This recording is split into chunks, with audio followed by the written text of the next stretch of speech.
Hi guys, and welcome or welcome back. You might be new, you might be old to my YouTube channel, that is. So welcome. Now you might be wondering, Swapnali, the makeup is already done. What are we doing here on this video? And your question is valid, but first, cheers, I'm having Monster.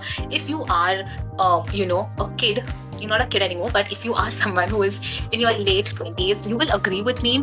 If you had to have one superpower, or I think anyone in the late 20s, early 30s, late 30s, anything after your late 20s, you will agree with me. If you had to have one superpower, it would be energy.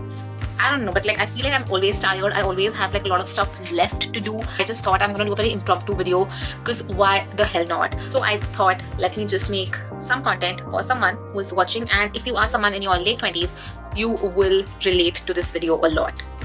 Now, here are 5 things I want you to know if you are in your late 20s and you are still figuring things out. You might have a job or you might be doing whatever to make money because you have to, but if you are someone in your late 20s and you still are not 100% sure, just watch this video because I have some insights.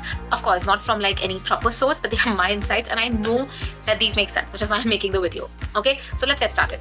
My first one is going to be about skincare and makeup. The first one is for girls. If you are in your late 20s, a lot of us, because of our generation, we have grown up to like nudes, nude lipstick shade. Okay, I think I should have mentioned that first anyways.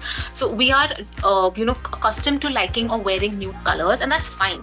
If that's your style, fine, but I would highly recommend try experimenting with darker colors, dark browns, you have dark mauves, you have dark deep reds. So try experimenting with these colors. Now obviously don't wear very weird combinations, like if you're wearing a pink dress and a orange lipstick, it might go well, might not go well, whatever, but you have to ensure that the lipstick is actually suiting your makeup and your dress.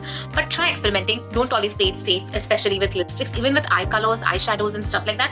But that is something, not every single one of us is applying eyeshadows, but lipstick almost every single person out there is applying. Also girls, if you are wearing lipstick, always make sure that you apply a lip balm underneath your lipstick. Number 2 would be try and reduce the amount of skincare products you apply, because honestly, I'm just gonna tell you guys this, you don't need a ton of skincare products. Yes, when you have a lot of products, you feel like trying them, they work, it's all fun and everything, but you need to have a skincare routine which can last you longer. Because see, when you have 30 products, okay, you get bored. You might enjoy for 1 day, 1 week, 1 month, maybe even 3-6 months at max. I think you can enjoy a lot of products, carrying them around, ordering them, this and that. Eventually, you will get bored, and that is what happened with me. I still in this cupboard, I have all my skincare kit. So I used to love having a ton of skincare products, makeup products, but eventually, it just gets too much and too boring. So yes, you can experiment with new products as you should, but try and keep your routine or the steps to the bare minimum. Don't have one different serum, one different essence, one different moisturizer, one different this, one different for hydration, something for collagen, for peptide, this, that. It's too much. Just don't do it. Trust me, I've been there, done that, and I am telling you, so don't do it. Also, you'll just end up wasting your money, so why do you want to do that? You know what I'm saying? So just don't do that. Number 3 is don't work out only to lose weight or to get in shape, but also for your health. Again, I'm going to talk about our generation, but we are a generation who is used to so much comfort in terms of, how we work, how we travel, all of that. Try and make sure whatever workouts you do, whatever you are doing, yes, make sure that you are lifting weights and stuff, because that's really important too. But try and make sure that you're walking, swimming, maybe, throw some yoga in, but just make sure that you're taking care of your complete body. Number 4 is do not use your phone first thing in the morning. Make sure that you're using that time to read. I know 99% of the people who are going to watch this video are not going to implement this. What happens is, in the morning, when the first thing that you see is on Instagram, you're scrolling, or a YouTube video, you have a dopamine rush because your brain and your body just gets excited. And then what happens is, when you sit to work, when you're getting ready, whatever else, the next thing you do, it's not going to be as exciting as the Instagram reel you saw, or the YouTube video you saw, or the whatever whatever video that you have seen in the morning. Random daily tasks like having bath, getting ready, having your morning coffee, they will not excite you on a chemical level in your body.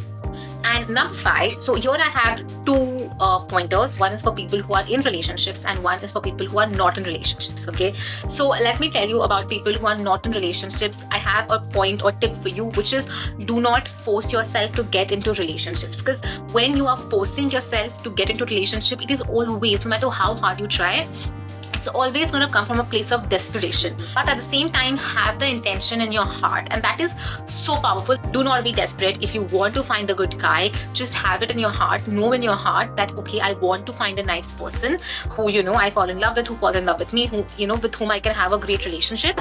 And that is that. Yeah, just don't date out of desperation. Otherwise, you will end up dating wrong, toxic guys. Okay, so there's that. And for people who are in relationships, do not stop going out on dates. A lot of people say this, okay, and I don't know if you think the same. Let me know in the comments if you do. But a lot of people think like after 1 year or 2 years, the honeymoon phase from a relationship goes away. And I don't think that's true. It's not like our love is something out of this world, or I am great or he is great. It's not like that. We are just all of us are humans. So are both of us. The only thing I think, do not stop going out on dates. And it doesn't have to be very expensive or something very grand.